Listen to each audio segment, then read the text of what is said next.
बाबा बासुकीनाथ जो करते हैं भक्तों के फौजदारी मामलों की सुनवाई, बैजनाथ धाम की यात्रा इनके बिना है अधूरी। झारखंड राज्य के दुमका जिले में स्थित है बासुकीनाथ मंदिर, जहां भगवान शिव बासुकीनाथ के रूप में पूजे जाते हैं। यह कहा जाता है कि जब तक बासुकीनाथ के दर्शन न किए जाए तब तक देवघर स्थित बाबा बैजनाथ के दर्शन अधूरे ही माने जाएंगे। तो आइए आपको बताते हैं उन बासुकीनाथ के दरबार के बारे में जहां होती है फौजदारी मुकदमों की सुनवाई। मंदिर का प्राचीन इतिहास। इसके अलावा मंदिर के विषय में एक स्थानीय मान्यता भी है। कहा जाता है कि यह स्थान कभी एक हरे भरे वन क्षेत्र से आच्छादित था जिसे दारुक वन कहा जाता था। कुछ समय के बाद यहाँ मनुष्य बस गए जो अपनी आवश्यकताओं की पूर्ति के लिए दारुक वन पर निर्भर थे। ये मनुष्य कंदमूल की तलाश में वन क्षेत्र में आया करते थे। इसी क्रम में एक बार बासुकी नाम का एक व्यक्ति भी भोजन की तलाश में जंगल आया। उसने कंदमूल प्राप्त करने के लिए जमीन को खोदना शुरू किया। तभी अचानक एक स्थान से खून बहने लगा। बासुकी घबराकर वहां से जाने लगा। तब आकाशवाणी हुई और बासुकी को यह आदेशित किया गया कि वह उस स्थान पर भगवान शिव की पूजा अर्चना प्रारंभ करे। बासुकी ने जमीन से प्रकट हुए भगवान शिव के प्रतीक शिवलिंग की पूजा अर्चना प्रारंभ कर दी। तब से यहाँ स्थित भगवान शिव बासुकीनाथ कहलाए। हालांकि इस कहानी की एक और पहलू है। मान्यता यह भी है कि इस धाम की इतिहास पर नजर डालें तो कई सारे पौराणिक कथाएं मिलती है। उन्हीं में से दो के बारे में नीचे बताया गया है। समुद्र मंथन के दौरान मंदर पर्वत को मथानी और वासुकीनाग को रज्जू के रूप में व्यवहार किया गया था। इस मंथन के बाद वासुकीनाग को नागनाथ के शरण में छोड़ दिया। इस तरह से वासुकीनाथ के रूप में विख्यात हुए। सुंदर एवं रमणीय निषद प्रदेश के वोगली नामक ग्राम में वासु नाम का एक सदाचारी मनुष्य रहता था। एक बार एक भयंकर अकाल पड़ा। अकाल के कारण वासु के घर में अनाज नहीं था। अपने परिवार की भूख को शांत करने के लिए एक रोज कंदमूल की खोज में निकल पड़ा। एक स्थान से लता कुंज को हटाकर कंद की जड़ में खंती से प्रहार किया। उस स्थान में नागनाथ लता कुंज से ढके हुए थे, जिसके बारे में वासु को पता नहीं था। खंती के प्रहार से भोले शंकर नागनाथ के लिंग से खून की धारा निकलने लगी, जिसे देख वासु घबरा गया और जल्दी से मिट्टी ढक कर आगे बढ़ा। लेकिन उसी समय आकाशवाणी हुई, हे वासु, तुम चिंता मत करो, मैं नागनाथ हूं, तुम मेरी पूजा करो। इसके बाद से आकाशवाणी के अनुसार वहां पूजा अर्चना की। पूजा से खुश होकर नागनाथ ने दर्शन दिया तथा कहा, तुम्ही से मैं इस युग में प्रथम पूजित हुआ, इसलिए भक्तगण आज से मुझे बासुकीनाथ के नाम से जानेंगे और भक्तगण फल पाएंगे। इस तरह से नागनाथ ज्योतिर्लिंग बासुकीनाथ कहलाए। श्रावणी मेला में बासुकीनाथ का महत्व। श्रावणी मेला, जिसे कांवरिया मेला के नाम से भी जानते हैं, यह श्रावण माह में लगभग 1.25 महीनों तक चलता है। इस दौरान बाबा बासुकीनाथ धाम का महत्व बढ़ जाता है। जुलाई अगस्त के महीनों में भारत के कई राज्यों से भारी संख्या में लोग दर्शन करने और जल चढ़ाने जाते हैं। शिव भक्त सबसे पहले बिहार के भागलपुर जिले के सुल्तानगंज, जो बासुकीनाथ से लगभग 135 किलोमीटर दूर है, वहां पहुंचते हैं और गंगा जल लेकर बाबा धाम की ओर पैदल आते हैं। जो भक्त बिना रुके सीधे बासुकीनाथ पहुंचते हैं उन्हें डाक बम कहते हैं, और जो कई जगह रुकते हुए बाबा के धाम पहुंचते हैं उन्हें बोल बम कहते हैं। बासुकीनाथ मंदिर झारखंड के कुछ अति प्राचीन मंदिरों में से एक है। मंदिर के पास ही एक तालाब स्थित है, जिसे वन गंगा या शिव गंगा भी कहा जाता है। इसका जल श्रद्धालुओं के लिए अति पवित्र माना जाता है। मुख्य मंदिर के अलावा परिसर में अन्य हिंदू देवी देवताओं की स्थापना भी की गई है। बाबा बैजनाथ के बाद सर्वाधिक महत्व का बासुकीनाथ मंदिर। देश के कोने कोने से आने वाले शिव भक्त पहले देवघर स्थित बाबा बैजनाथ धाम पहुंचते हैं और भगवान शिव को गंगाजल अर्पित करते हैं। हालांकि बाबा बैजनाथ के बाद अधिकांश श्रद्धालु बासुकीनाथ ही पहुंचते हैं।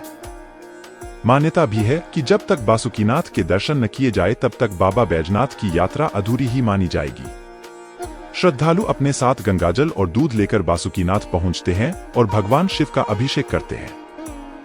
हिंदुओं में यह मान्यता है कि बाबा बैजनाथ में विराजमान भगवान शिव जहां दीवानी मुकदमों की सुनवाई करते हैं, वहीं बैजनाथ धाम से लगभग 45 किलोमीटर दूर स्थित बासुकीनाथ में विराजित भोलेनाथ श्रद्धालुओं की फौजदारी फरियाद सुनते हैं और उनका निराकरण करते हैं। बासुकीनाथ में भगवान शिव का स्वरूप नागेश का है। यही कारण है कि यहाँ भगवान शिव को दूध अर्पित करने वाले भक्तों को भगवान शिव का भरपूर आशीर्वाद प्राप्त होता है। कैसे पहुंचे? बासुकीनाथ मंदिर का अत्यधिक धार्मिक और ऐतिहासिक महत्व है। भक्तों का मानना है कि भगवान शिव यहाँ ज्योतिर्लिंग के रूप में निवास करते हैं, जो दिव्य ऊर्जा का एक पवित्र प्रतिनिधित्व है। ऐसा माना जाता है कि इस मंदिर में जाने और भगवान शिव का आशीर्वाद लेने से शांति, समृद्धि और आध्यात्मिक पूर्ति हो सकती है। बासुकीनाथ मंदिर का अत्यधिक धार्मिक और ऐतिहासिक महत्व है।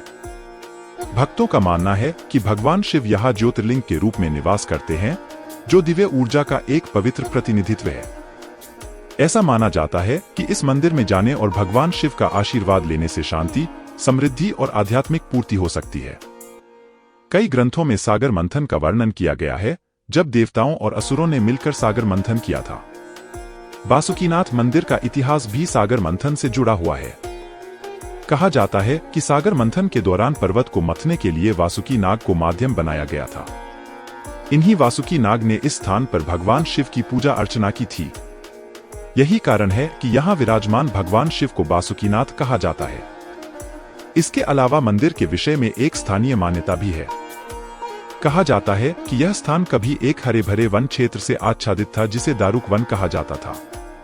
कुछ समय के बाद यहाँ मनुष्य बस गए, जो अपनी आवश्यकताओं की पूर्ति के लिए दारुक वन पर निर्भर थे। ये मनुष्य कंदमूल की तलाश में वन क्षेत्र में आया करते थे। इसी क्रम में एक बार बासुकी नाम का एक व्यक्ति भी भोजन की तलाश में जंगल आया। उसने कंदमूल प्राप्त करने के लिए जमीन को खोदना शुरू किया। तभी अचानक एक स्थान से खून बहने लगा। बासुकी घबराकर वहां से जाने लगा। तब आकाशवाणी हुई और बासुकी को यह आदेशित किया गया कि वह उस स्थान पर भगवान शिव की पूजा अर्चना प्रारंभ करे। बासुकी ने जमीन से प्रकट हुए भगवान शिव के प्रतीक शिवलिंग की पूजा अर्चना प्रारंभ कर दी। तब से यहाँ स्थित भगवान शिव बासुकीनाथ कहलाए। अनुष्ठान और प्रसाद। बासुकीनाथ मंदिर में आने वाले भक्त भगवान शिव का आशीर्वाद लेने के लिए विभिन्न अनुष्ठानों और प्रसाद में शामिल होते हैं। जब भक्त दिया, तेल का दीपक जलाते हैं और देवता को फूल, दूध और फल चढ़ाते हैं, तो हवा में अगरबत्ती की सुगंध फैल जाती है। पवित्र भजनों के लयबद्ध मंत्रोच्चारण से भक्ति और आध्यात्मिकता से ओतप्रोत वातावरण का निर्माण होता है। बाबा बैजनाथ देवघर के बाद सर्वाधिक महत्व बासुकीनाथ मंदिर का है। देश के कोने कोने से आने वाले शिव भक्त पहले देवघर स्थित बाबा बैजनाथ धाम पहुंचते हैं और भगवान शिव को गंगाजल अर्पित करते हैं। हालांकि बाबा बैजनाथ के दर्शन के बाद अधिकांश श्रद्धालु बासुकीनाथ ही पहुंचते हैं। मान्यता भी है कि जब तक बासुकीनाथ के दर्शन न किए जाए, तब तक बाबा बैजनाथ की यात्रा अधूरी ही मानी जाएगी। श्रद्धालु अपने साथ गंगाजल और दूध लेकर बासुकीनाथ पहुंचते हैं और भगवान शिव का अभिषेक करते हैं। हिंदुओं में यह मान्यता है कि बाबा बैजनाथ में विराजमान भगवान शिव जहां दीवानी मुकदमों की सुनवाई करते हैं, वहीं बैजनाथ धाम से लगभग 45 किलोमीटर दूर स्थित बासुकीनाथ में विराजित भोलेनाथ श्रद्धालुओं की फौजदारी फरियाद सुनते हैं। बहुत सारे श्रद्धालु बासुकीनाथ परिसर में सालों और महीनों धरना देकर अपनी फरियाद बाबा से करते हैं और ऐसी मान्यता है कि बाबा बासुकीनाथ उनका निराकरण अतिशीघ्र करते हैं। बासुकीनाथ में भगवान शिव का स्वरूप नागेश का है। यही कारण है कि यहाँ भगवान शिव को दूध अर्पित करने वाले भक्तों को भगवान शिव का भरपूर आशीर्वाद प्राप्त होता है। बाबा बासुकीनाथ धाम की तीर्थ यात्रा को अनगिनत भक्तों द्वारा की जाने वाली एक पवित्र यात्रा माना जाता है। कई लोग अपनी भक्ति के प्रतीक के रूप में कठोर तपस्या करते हैं, जैसे कि दंडवत चलना, नंगे पैर चलना या उपवास करना। मंदिर का शांत वातावरण और शांत वातावरण ध्यान, आत्मनिरीक्षण और आध्यात्मिक ज्ञान प्राप्त करने के लिए आदर्श स्थान प्रदान करता है। पवित्र कुंड, शिव गंगा। मंदिर से सटे आपको एक पवित्र तालाब मिलेंगे, शिवगंगा। ऐसा माना जाता है कि इस शिव गंगा में पवित्र डुबकी लगाने से आत्मा शुद्ध हो जाती है और उनके एक पाप से मुक्ति मिल जाती है। शुद्धिकरण और आध्यात्मिक कायाकल्प की चाहत में भक्त अक्सर खुद को शांत जल में डुबो देते हैं। आप अपने जीवन में एक बार जरूर फौजदारी बाबा का दर्शन करने आए। और कैसी लगी यह वीडियो और इसकी जानकारी जरूर कमेंट बॉक्स में बताएं और ऐसे ही भोलेनाथ की कहानी जानने के लिए हमारे चैनल को जरूर सब्सक्राइब करें। धन्यवाद।